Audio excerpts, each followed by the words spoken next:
मित्रांनो, बालमानसशास्त्राचे 18 प्रश्न फक्त आपण 2.5 मिनिटांमध्ये पाहणार आहोत. प्रश्न पहिला, बालकांच्या सर्जनशीलतेसाठी कोणत्या प्रकारच्या उपक्रमांचा वापर करावा? तर योग्य पर्याय आहे पर्याय क्रमांक 1, कला व हस्तकला. प्रश्न दुसरा आहे, बालकाच्या भावनिक विकासासाठी कोणती क्रिया उपयुक्त आहे? तर याचं उत्तर आहे सर्जनशील कार्य. प्रश्न क्रमांक 3 आहे, शालेय शिक्षणामध्ये मुलांच्या सामाजिक विकासासाठी कोणता उपक्रम महत्वाचा आहे? सामाजिक विकासासाठी बरं का. तर याचं योग्य उत्तर आहे पर्याय क्रमांक 1, सहकारी खेळ. प्रश्न चौथा आहे, मुलांच्या बौद्धिक विकासासाठी कोणते घटक महत्वाचे आहेत? तर याचं योग्य उत्तर आहे पर्याय क्रमांक 2, गणित आणि विज्ञान. प्रश्न पाचवा, शालेय विद्यार्थ्यांच्या स्वावलंबनाच्या विकासासाठी कोणता उपक्रम महत्वाचा आहे? तर याचं उत्तर आहे पर्याय क्रमांक 1, शाळा बागकाम. स्वावलंबन आणि विकास. प्रश्न 6वा, बालकांच्या मानसिक विकासासाठी कोणती क्रिया उपयुक्त आहे? तर याचं योग्य उत्तर आहे पर्याय क्रमांक 1, ध्यान. प्रश्न 7वा, बालकांच्या भाषिक विकासासाठी कोणते उपक्रम महत्वाचे आहेत? तर याचं उत्तर आहे पर्याय क्रमांक 1, वाचन लेखन.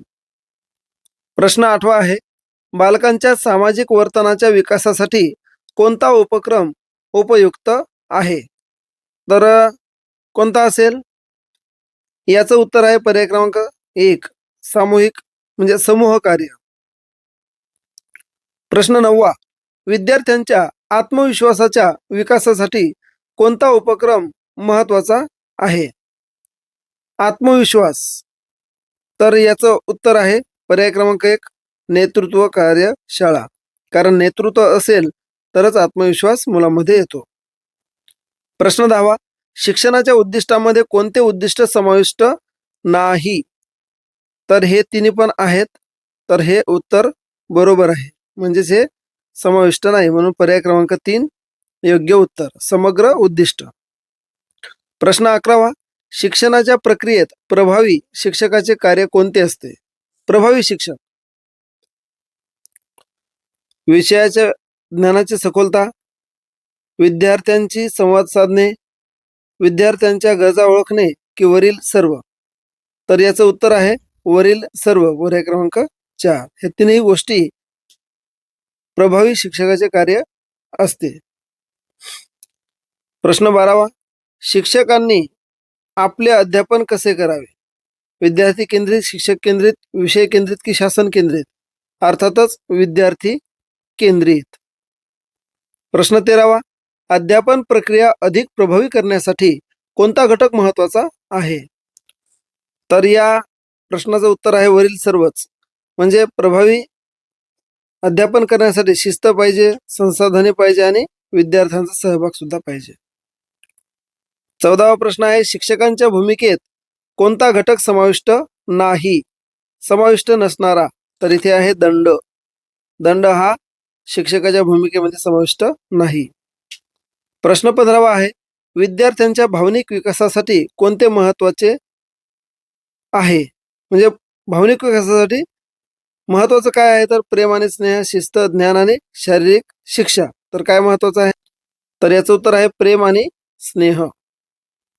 प्रश्न 16वा आहे, प्रभावी शिक्षणासाठी शिक्षकांनी कोणत्या पद्धतीचा अवलंब करावा? प्रभावी शिक्षणासाठी तर याचं उत्तर आहे संवाद पद्धत.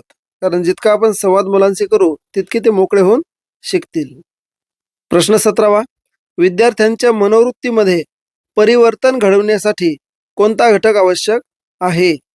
तर प्रश्न 17व्याचं योग्य उत्तर आहे आपल्याला परिवर्तन घडवायचं, अर्थात मग प्रोत्साहन द्यावं लागेल.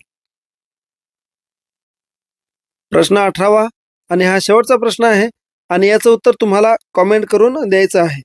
विद्यार्थ्यांच्या शैक्षणिक प्रगतीचे मूल्यमापन करण्यासाठी कोणती पद्धत योग्य आहे? तर हा अत्यंत महत्त्वाचा प्रश्न आहे आणि आपल्या सर्वांना याचं उत्तर नक्की माहीत असायलाच हवं, म्हणून हा प्रश्न मी शेवटी ठेवला. तर याचं उत्तर तुम्ही कॉमेंट करून मला नक्की कळवा. आपण जर हा व्हिडिओ फेसबुकला पाहत असाल तर फॉलो करून व्हिडिओ सेव्ह करून ठेवा, म्हणजे हा व्हिडिओ पुन्हा तुम्हाला सहज मिळेल. आणि यूट्यूबला जर पाहत असाल तर कृपया चॅनल सबस्क्राईब करून इतरांना शेअर करायला मात्र विसरू नका. लवकरच भेटू अशाच नाविन्यपूर्ण व्हिडिओमध्ये. तोपर्यंत जय हिंद, जय महाराष्ट्र.